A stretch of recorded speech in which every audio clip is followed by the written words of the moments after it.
Préparez-vous. Cette fenêtre de 3 jours est sur le point de réécrire complètement votre chemin.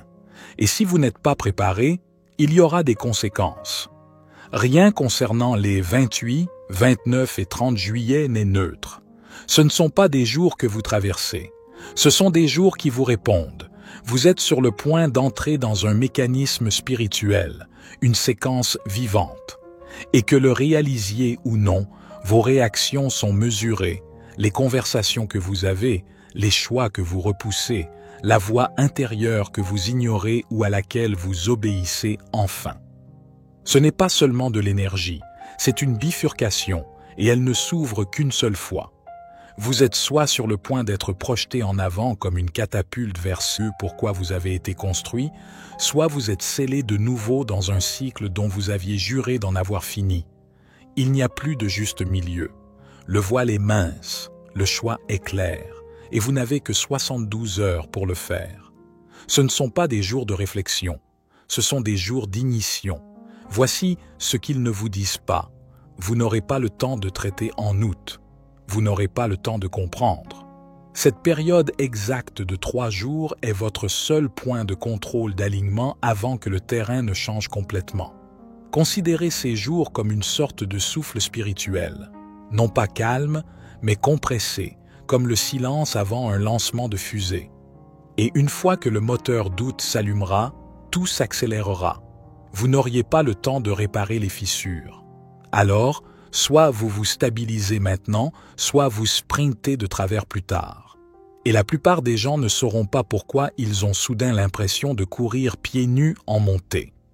Mais ceux qui comprennent ce qui se passe réellement pendant ces 3 jours, ils auront l'air de savoir déjà ce que le mois d'août apportait. Quelque chose ressemblera à un soulagement, mais c'est un leurre. Le 28 juillet est une mise en scène, non pas d'une manière vague et symbolique, mais d'une manière littérale de point de pression spirituel.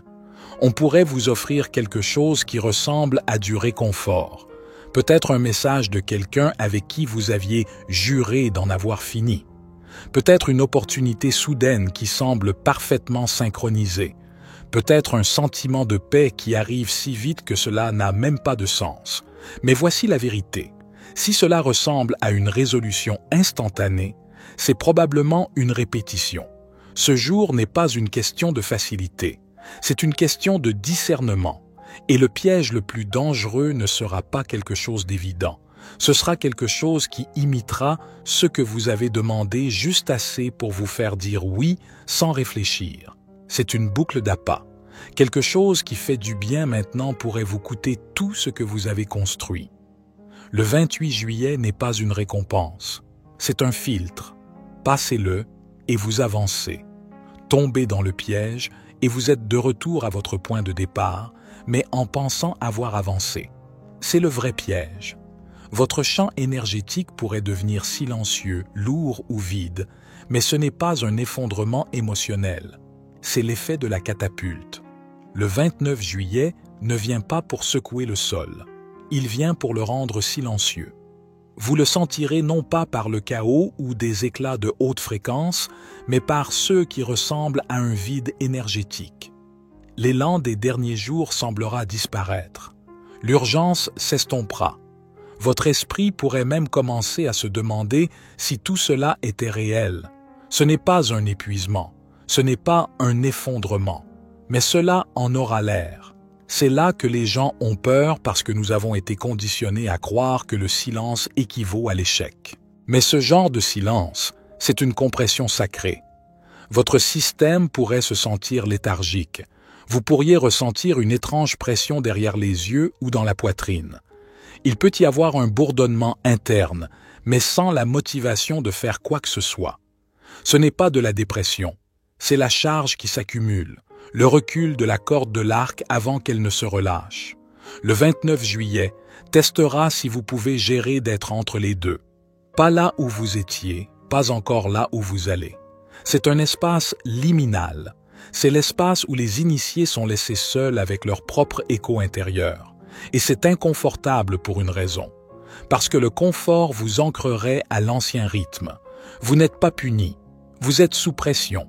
Et cette pression fera l'une des deux choses suivantes.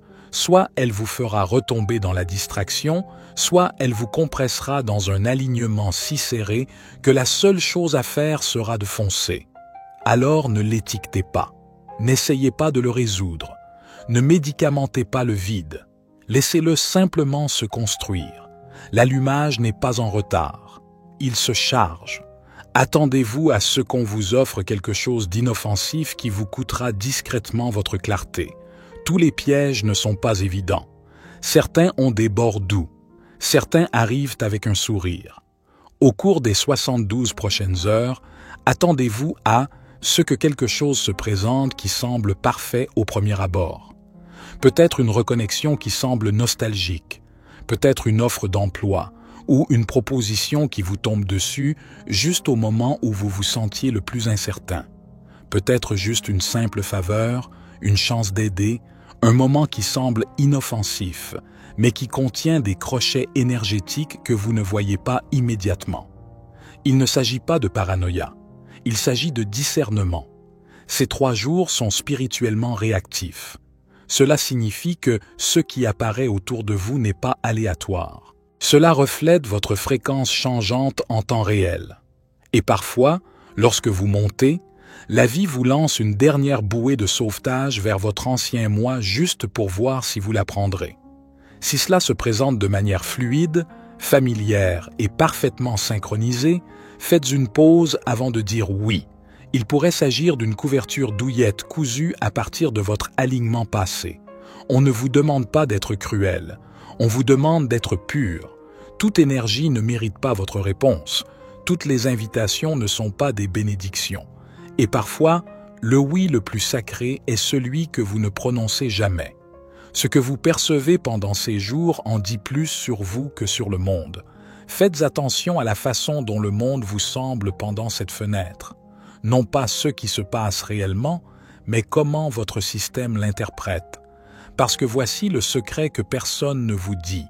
Ce ne sont pas de simples sensations environnementales ordinaires. Ce sont des diagnostics spirituels, des lectures émotionnelles en temps réel, des miroirs. Et en ce moment, ils sont poussés au maximum. Le monde vous semble-t-il bruyant, comme si tout allait trop vite, trop chaotique, comme si même de petites choses étaient accablantes? Ce n'est pas l'univers qui est bruyant. C'est votre système interne qui envoie une fusée éclairante.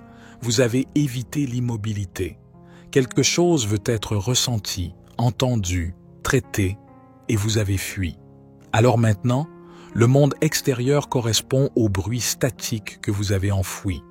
Et si cela semble trop calme, comme si rien ne bougeait, comme si c'était terne ou vide, comme si le temps rampait, ce n'est pas de la stagnation. C'est de l'inertie spirituelle. On vous demande d'aller dans une direction que vous avez évitée. Vous attendez un signe qui est déjà venu. Ce n'est pas de l'immobilité, c'est de l'hésitation. Et plus vous attendez, plus les choses vous sembleront vides, non pas parce que vous êtes brisé, mais parce que l'élan est maintenant une exigence. Ces 3 jours sont des amplificateurs. Ils vous renverront votre fréquence plus fort, plus profondément, plus intensément qu'auparavant. Si vous êtes submergé, vous avez besoin d'alignement. Si vous êtes engourdi, vous avez besoin d'ignition. Votre réaction au monde en ce moment est un indice, pas une punition. Il ne s'agit pas de réparer votre humeur. Il s'agit de remarquer ceux qui essaient de parler sous le bruit ou le silence. Alors, ne vous contentez pas de survivre au volume ou de maudire le calme. Demandez ce que cela essaie de vous montrer. Demandez ce que vous avez évité. Demandez où vous avez hésité à aller. Le monde n'est pas trop. L'atmosphère ne fonctionne pas mal. C'est vous qui vous alignez enfin avec vous-même après des mois de distorsion. Et ce qui se passe ensuite dépend de si vous écoutez. Le silence est le gardien de la révélation pendant ces 3 jours. C'est là que cela devient délicat. Ces prochaines heures, en particulier le 30 juillet, exerceront une pression sur chaque partie de vous qui désire encore la validation. Vous sentirez la tentation de vous expliquer, de dire pourquoi vous vous êtes éloigné, de justifier pourquoi vous choisissez un chemin différent, de répondre à la confusion ou à la critique autour de vous. Mais ce moment n'est pas de défendre votre lumière, il s'agit de l'approfondir. Le 30 juillet n'est pas le moment de dire votre vérité, c'est le moment de la garder intacte, inaltérée, non diluée. Quand vous sentez la chaleur monter et choisissez de ne pas réagir, quand vous sentez l'envie d'expliquer et que vous respirez et observez à la place, quand vous remarquez le chaos autour de vous et que vous ne courez toujours pas après le contrôle, vous débloquerez quelque chose d'ancien, une partie de vous qui connaît la différence entre le son et le signal. C'est l'un des tests les plus difficiles, savoir que vous avez raison. Sentir la vision se former et rester silencieux. Pas pour toujours, mais pour l'instant. Parce que cette période ne consiste pas à être entendu. Il s'agit d'être prêt. Laissez le silence être votre allié. Ce n'est pas du vide. C'est une structure, c'est un poids, c'est de la préparation. Vous pouvez soit vous aligner avec le destin, soit vous disputer avec la fatalité, mais les deux ont des conséquences. Ce n'est pas juste une autre fenêtre spirituelle, une autre réinitialisation de fin de mois, ou un joli groupe de jours énergétiques avec une signification symbolique. C'est un point de lancement, et ce que vous y faites aura des répercussions bien au-delà d'août. Nous parlons d'effets d'entraînement qui atteindront jusqu'en 2026. Chaque oui, chaque non, chaque décision silencieuse que vous pensez que personne ne voit, tout est enregistré dans votre champ, et tout est utilisé comme matériau pour la ligne de temps que vous construisez ou que vous brisez. Ces jours ne sont pas seulement des jours, ce sont des coordonnées. Les 28, 29 et 30 juillet sont des points cartographiés dans votre cycle personnel. Quoi que vous portiez en ce moment, quoi que vous divertissiez, quoi que vous tolériez, amplifiez ou rejetez, c'est à ce moment-là que cela se fixe. Et vous commencerez à remarquer début 2026 que les situations de vie majeures que vous traversez alors peuvent être retracées jusqu'à cette fenêtre exacte. L'emploi que vous avez pris ou non. La relation que vous avez finalement terminée, l'instinct que vous avez suivi ou ignoré, l'identité que vous avez adoptée ou celle que vous avez abandonnée pour que les autres soient à l'aise. Mais voici le rebondissement. Ces 3 jours, ce ne sont pas la ligne d'arrivée, c'est l'échauffement. C'est la calibration finale avant le 31 juillet. Le saut de clôture, le moment où tout est finalisé, classé et expédié énergétiquement vers votre futur. Considérez le 31 non pas comme la fin du mois, mais comme un envoi spirituel. Et ce que vous faites avant cela détermine la direction de cet élan. L'avenir n'attend pas, il écoute. C'est un moment où vos actions parlent plus fort que vos intentions. Vous n'avez pas besoin d'un tableau de vision ou d'un journal de manifestation en ce moment. Vous avez besoin d'alignement avec ce que vous dites vouloir et ce que vous faites réellement. Parce que ce que vous faites entre le 28 et le 30 n'est pas juste anodin. C'est de l'architecture énergétique. Et la pire chose que vous puissiez faire dans cette fenêtre est de la traverser en somnambule, de la traiter comme un simple week-end. Parce que vous soyez prêt ou non, cette période décide de ceux qui résonnent et de ceux qui se terminent. C'est le moment de faire des coupes nettes, d'initier ce que vous avez retardé, d'agir enfin comme si votre avenir regardait, parce qu'il le fait. Ne sous-estimez pas la sensibilité de cette fenêtre. L'univers n'est pas neutre en ce moment. Il est réactif. Il regarde vos mains, pas vos espoirs. Alors, demandez-vous honnêtement, qu'est-ce que je traîne encore dans mon demain qui n'a rien à y faire? À qui est-ce que j'essaie encore de prouver ma valeur? Qu'est-ce que je tolère parce que je pense avoir le temps de le réparer plus tard? Vous n'en avez pas. Ce n'est pas un essai. Ce n'est pas une répétition générale. Les lignes de temps sont réelles et elles bougent. C'est la bifurcation. Vous répondez à l'appel ou vous héritez des conséquences. Et rappelez-vous, le 31 ferme la porte. Ces 3 jours sont le test final, le tri spirituel, le dernier souffle avant le saut. Alors choisissez judicieusement, car ce qui sera emporté par cette porte grandira. Ces jours ne sont pas de simples dates sur le calendrier, mais un véritable portail énergétique.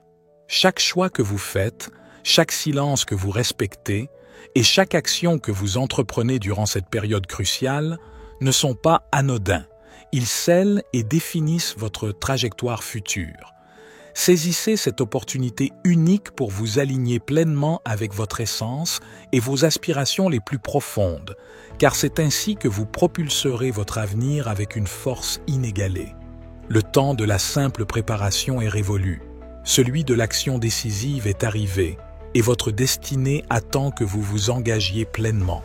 Au-delà des bruits du monde et des attentes extérieures, c'est la voix de votre âme qui détient la boussole. Permettez-lui de vous murmurer les vérités que vous avez peut-être longtemps ignorées.